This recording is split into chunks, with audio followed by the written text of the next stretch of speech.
ഗ്രാമപഞ്ചായത്തിലെ എടക്കുളം ഈസ്റ്റ് 8-ാം വാർഡിലെ അംഗമായി തിരഞ്ഞെടുക്കപ്പെട്ട അബ്ദുൽ ജബ്ബാർ ഉണ്ണിയാലുക്കൽ എന്ന ഞാൻ നിയമാനുസരണം നടപ്പാക്കിയ ഇന്ത്യൻ ഭരണഘടനയോട് യഥാർത്ഥമായ വിശ്വാസവും കൂറും പുലർത്തുമെന്നും ഇന്ത്യയുടെ പരമാധികാരവും അഖണ്ഡതയും നിലനിർത്തുമെന്നും ഭയാശങ്ക കൂടാതെയും മമതയോ വിദ്വേഷമോ കൂടാതെയും ഞാൻ എൻ്റെ ഔദ്യോഗിക കൃത്യങ്ങൾ.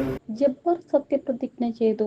തിരുനാവായയിൽ ഭരണസമിതി 16-ന്റെ കരുത്തിൽ തിരുനാവായ എടക്കുളം 8-ാം ഈസ്റ്റ് വാർഡിൽ നിന്നും പഞ്ചായത്ത് അംഗമായ തിരഞ്ഞെടുക്കപ്പെട്ട UDF അംഗം അബ്ദുൽ ജബ്ബാർ ഉണ്ണിയാലുങ്കൽ സത്യപ്രതിജ്ഞ ചൊല്ലി അധികാരമേറ്റു.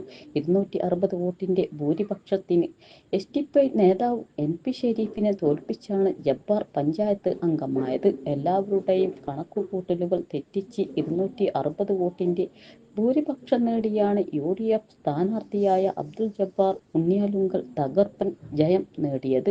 LDF-ൽ നിന്നും UDF സീറ്റ് പിടിച്ചെടുത്തതോടെ UDF ഭരണസമിതിക്ക് ജബ്ബാറിലൂടെ ഒരു അംഗത്തെയും കൂടി ലഭിച്ചിരിക്കുകയാണ്. 23 അംഗം പഞ്ചായത്തിൽ 15 അംഗങ്ങളുടെ പിൻബലത്തിൽ UDF ആണ് ഭരിച്ചിരുന്നത്. 8-ാം വാർഡും കൂടി ലഭിച്ചതോടെ ഭരണസമിതി അംഗം ബലം 16 ആയിട്ടുണ്ട്. വെള്ളിയാഴ്ച 11-നാണ് ജബ്ബാർ സത്യപ്രതിജ്ഞ ചൊല്ലി പഞ്ചായത്ത് അംഗമായത്.